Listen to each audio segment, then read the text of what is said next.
Let's take a look at the Learning Ally application from our desktop. This is the icon for Learning Ally, and we can see we have it installed on our desktop.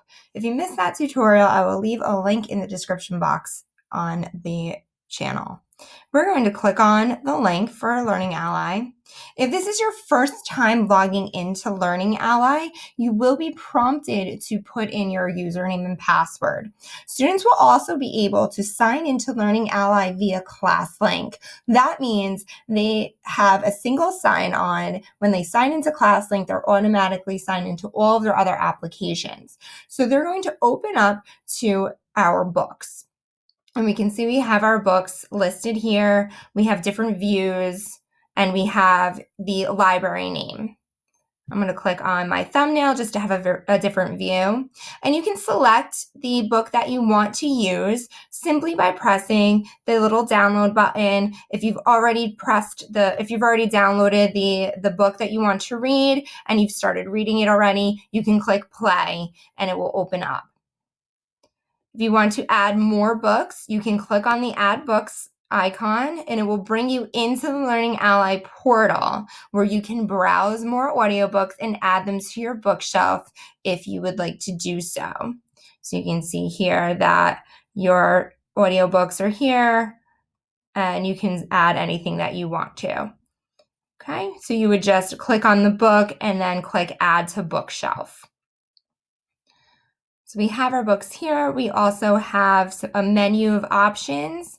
Again, you can add your books, manage, refresh your page to update your books if you need to. And then you can also search through your books as well. So this is a really thorough, user-friendly application. I'm going to type in peek and you can see it filters out as we go along. I have The Handmaid's Tale.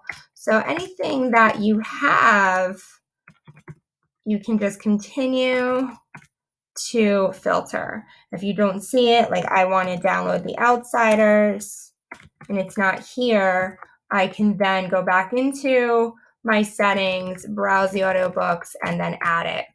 We have access to everything. I'm going to click cancel, go back to the menu, and then take a look at our settings. The settings page is where you can set your playback rate. This is if you want to slow down the speed of the narration. If you want to speed it up, we can move it up. I like to leave it in the middle, and then that way once your book has started narrating or started playing, you can speed it up or down if you want to. I like this feature, the text size. This can mean a lot of difference for some readers, so we can enlarge the text if we need to. You can also choose to space out the letters. This just makes for an easier read. Okay, you can also look at the line height. This will squish it or space it out more if you need to. This will decrease or increase the margins. Okay, and then this is the jump forward and jump backwards. It will default to 20 seconds. So if you press, as we're reading the books, if you press fast forward, it will fast forward automatically 20 seconds. So again, you can slow this down if you need to, or you can speed it up if you would like to. Okay, I'm going to leave it on 15 seconds so that I have a little bit of a slower jump forward. And I'm going to jump back a little bit further so that I can review more if I need to. Okay, you can also navigate by using your image descriptions. If you have a picture book, or if you have a book with pictures, it will describe the image to you. You can have text highlighting, which we will see in a second. And you can have your reading prompts, and you can keep it open while you're using other applications as well, which is really cool. You can change the font color if you would like, keep it on black if you want to have blue text, if you want to have red text, options are for you. The backgrounds, meaning the page color, so you can make it a little bit darker and do gray and black, or white and black if you want to. And then the highlight color, usually in yellow. I like to use green. So then we have all of that, some extra settings, but this is really what you want to take a look at. And then save your settings. and your settings have been saved. Now let's download a book and take a look at it. I'm going to choose Number the Stars today. We have our nice little ding to let us know that our book is working, and then we're ready to go, and we can hit play. One. Why are you And you running? can see now our narrator begins. Anne-Marie adjusted the thick leather pack on her back so that And we can see our highlight in green. Ready? She looked at her best friend. Okay. Ellen made a Again, the fast forward button will fast forward by a few seconds. We selected 15 seconds, so that's what's going to happen. If we want to move backwards, it will move backwards. We also have the option to add a note.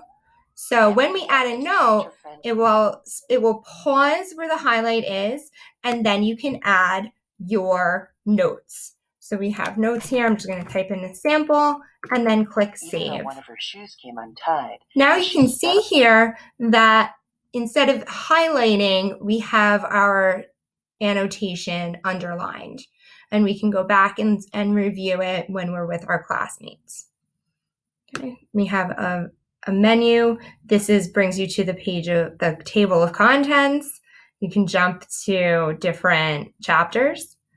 You can take a look at your pages. You can go to page and it will sort by 10-page spacing, and then you can look at your notes. Okay, so I have my note from page 2. You can edit it. You can even share it. So this is a fun feature if you are working with a classmate. There are also some vocabulary features. You can highlight a word and it will define it for you. And then as you add bookmarks, they will show up here on this page. Okay, and again, you get to that by clicking on the plus sign and the flag. Okay, you can also add a bookmark here. Okay, and then you can add pages. You can jump to another page. And the soldiers leave. And see now we're on page 10. Okay, so our settings are pretty cool, and then you can always just go back. You can always select your table of contents, or you can go to your pages, and I would select your bookmark. My advice to you as a reader, whenever you're finished reading for the day, just add a bookmark. It will hold your place. Add a quick note and to say, stopped reading here. And then that way you have your bookmark in place. Who is the man who rides past?